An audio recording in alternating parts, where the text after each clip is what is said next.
and that you got to start at the bottom and work your way up. And that's a good thing for a lot of guys, especially for kids that are very talented and things come easy to them. The best thing you can do is get them in an environment where they're not the best and things aren't going to come easy, because otherwise, when they do get to the higher levels and when they suffer adversity for the first time, when they're used to everything always coming easy to them, they're not going to be able to overcome it. You know, it's going to be that block that they shut down at because they think, well, gosh, I've made it all the way here, and I've never had anything like this happen. Now I'm done. Yeah, if they learn from a lower level that, hey, getting over these humps is just part of the game, then that's how they view it. That's how you see it. This is just another aspect of getting stronger. As far as guys, and then, they got to be realistic, and that's, as a coach, that's where you need to keep them in check, where, if you get a kid who's really ultra competitive, or maybe just thinks he's better than he really is, or stronger than he really is, and if he's training with these guys that are ahead of him, and he decides, I'm going to take the same weights they're taking because I'm not going to let him beat me, but if he's not anywhere physically near capable of that, that's where you as a coach need to step in and say, hey, look, man, let's do what you can do, and, realistically, look, these are the numbers you've hit, this is what you've done, you're just not there yet. You can get there in time, but this is where you need to be. That's where, as a coach, you need to step in and check that, and keep them from doing something stupid. Do you see a lot of that fear in young athletes or beginner Depends. athletes? Like I said, some kids are just wired differently, and some kids tolerate that very, very well, thrive on pressure even from a young age. But I'd say a lot of people, probably at least half or more, deal with at least some type of anxiety or fear. And that's part of the learning process. It's part of the training. Just like getting stronger physically, it's getting stronger mentally. It's just something I learned to deal with. Like I said, when I was a kid, I was always very competitive, but I was very, very fearful, lots of anxiety, very nervous. I was afraid to fail. For years in high school, I wasn't anywhere near as good an athlete as I could have been because I didn't have the confidence I should have had. I looked at competition. Instead of going out there to win or do my best, I went out there trying not to do bad. I had totally the wrong outlook on everything. And I would go into a wrestling meet just, hoping to place well. And if I wrestled a kid who was really good, some returning, when I was younger, some returning all-state wrestler, I never went out there with the mentality that I even had a chance of beating them. My goal was just to not get embarrassed. I didn't want to get pinned in 30 seconds. I wanted to, have a respectable showing. And it wasn't until after all that I realized, God, I was doing this all wrong, and I was capable of so much more than what I thought I was. It was actually a competition in the Marines is what flipped the switch. I had a lot of success athletically at a young age, up to about 12 years, 13 years of age, and then high school was very, very rough for me. Believe it or not, my genetics pretty much sucked. I was very skinny, very small. I was lifting consistently and hard by the time I was 9, but still by freshman football, I was only 118 pounds. I got pushed around, I got bullied, and just my confidence took a real nosedive. I wasn't popular in school. I came from a poor family, didn't have the cool clothes, stuff like that, and I just had very little self-confidence, very poor self-esteem, and it spilled over into everything I did, athletically and otherwise. And it wasn't until that I had some degree of success later on that all of a sudden there was that realization again that, what am I doing? Why am I not going here to win? Why am I not going to do the best I can possibly do? Why am I going there? I still always loved to compete, but I was going not to lose, basically, never to win. And that simple change was huge for me, and everything after that started falling in line, made such a difference in the amount of success I had. Now, you talked about a little bit of kind of toning yourself down and sort of turning it off because you felt like you were too high. Yeah. Could you talk about some of the times where strategies you used to generate motivation, generate confidence, Oh, yeah. like that, when things were... Yep, definitely. With as far as motivation and confidence and stuff like that go, motivation, it's think about basically simple as think about all things that motivate you. If you're a competitive type person, maybe it's winning. Is it winning or beating your previous PRs, doing better than what you've done before, hitting a certain number? Is it the accolades you receive afterwards? It's whatever motivates you. All the reasons you do things. For me, one big thing was always just proving, like I said, when I went through that period of my life where I had very little confidence, very little self-esteem, and I was constantly told, it's funny now because, now that with the level I've reached now, you get told all the time, oh, you've got great genetics, I wish I had yours, and oh, you can do this, you can do that. But there were so many years where I was told, your genetics suck, you don't have the ability to get to the top, you'll never be able to do this. I had people laugh at me, mock me when I would tell them, I didn't say much about my goals.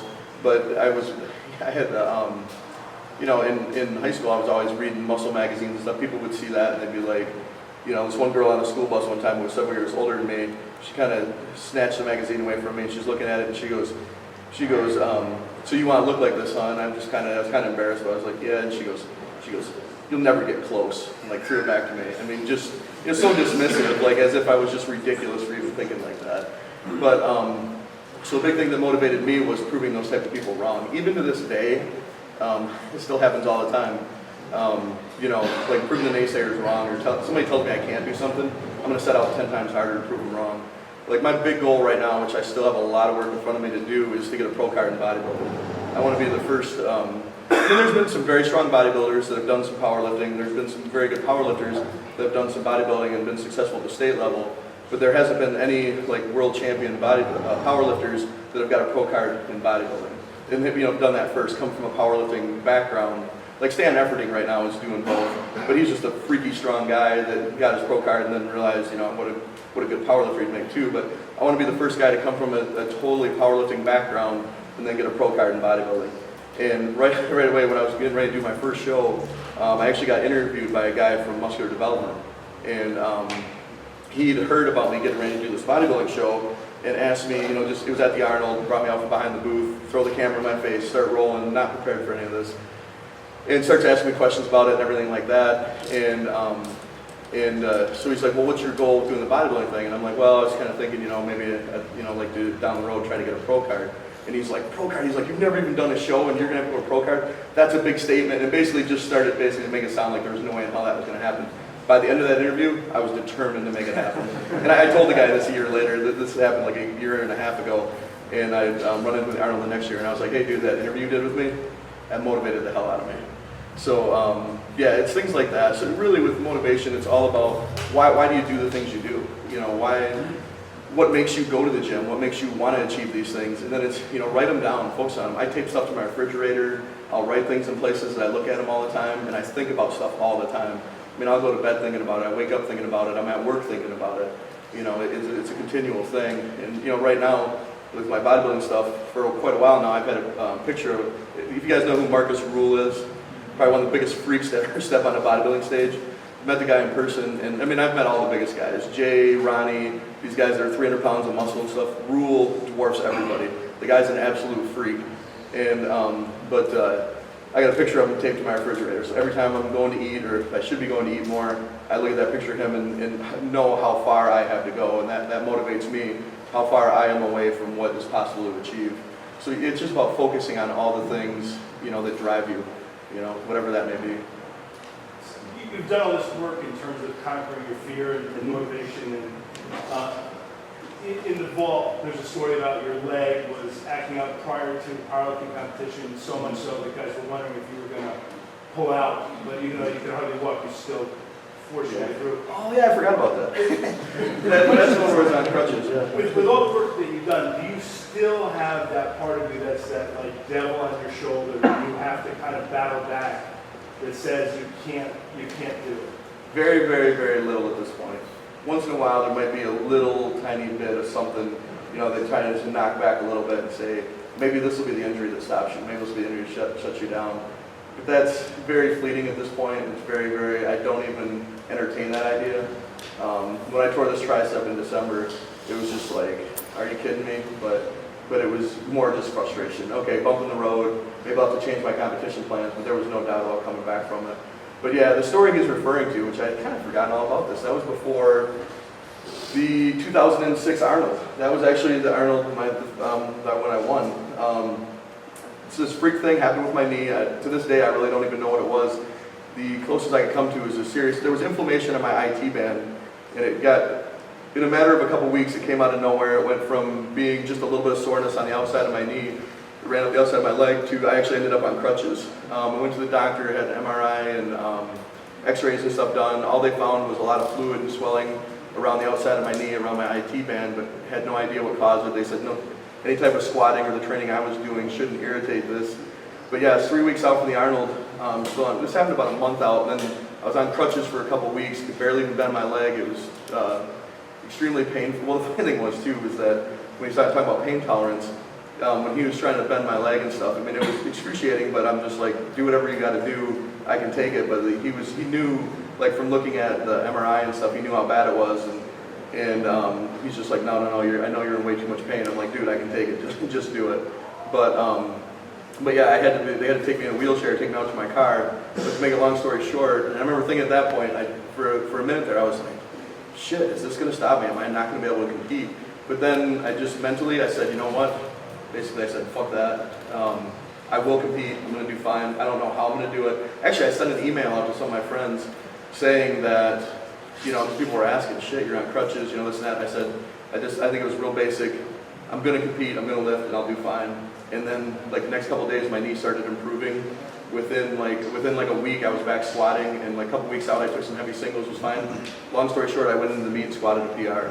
And whether mentally I can explain exactly what happened and how it healed so fast, how it came from out of nowhere, but the biggest thing was is that mentally I looked at it as, I don't care. Like I basically said, if my leg breaks off, then it breaks off. I don't care. And I did this. And actually, the weird thing is the following year, I had a partial tear in my left tricep. I've got pictures where I was black and blue from my shoulder to my elbow. That happened the week before the Arnold. And I basically went in and said, if it tears, it tears. I'll get surgery on it when it's done. And I went in, benched the PR. It bruised up more, but it didn't completely tear.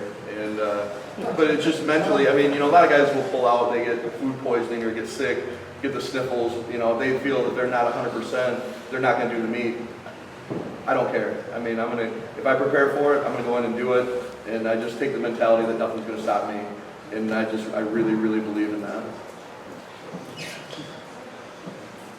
Anybody else? As a transition from powerlifting to bodybuilding, what's the difference in your visualization or mentality or? Yeah, basically in the type of things, basically with all the goal setting. Obviously my training's changed a lot and it's still changing, still evolving. But, it's a different type. Like powerlifting, it's definitely a different type of mental focus, and it's much more intense. It's much more focused. Getting up for a 700 or 800 pound bench attempt, or a 1,000 pound squat, or an 800 pound deadlift. You've got to mentally be 110% on your game, extremely focused, getting psychologically really jacked up. But it's all for short periods of time. It's intense focus and shutting it down. Intense focus, shutting it down. And then the rest of your life is pretty much normal. Bodybuilding, on the other hand, a lot of the training, there's more volume, there's more lactic acid burn, there's more exhaustion just because of the sheer volume and the shorter rest periods. It's a different type of discomfort, it's a different type of focus. It's more on a lower level but for a longer period of time. And then you've got all the discipline that goes along with it, with all the diet and the eating. For my next show I'll probably diet 20 weeks. And anybody who's done a bodybuilding show will tell you it's a very large amount of discipline. Not everybody can do it. But it's just a lot of consistency, and it's basically being resolved to stick to your goals and stick to what your plan is for a long period of time. But so mentally there's still a lot of challenges. They're just different types of challenges. I read about Dave bodybuilding, doing starting out powerlifting, making the transition to bodybuilding, and that being Stagnation, somewhere one of the worst decisions for his strength training, and he created all these injuries because of the way he trained his body and the differences. Oh, yeah. For you, how do you feel about transitioning back into weightlifting? There are still a couple things. The thing is, the main reason I ended up doing the bodybuilding show to begin with was I got stagnant with powerlifting, which kind of surprised me because I've always been very motivated, had a lot of goals, always been very hungry.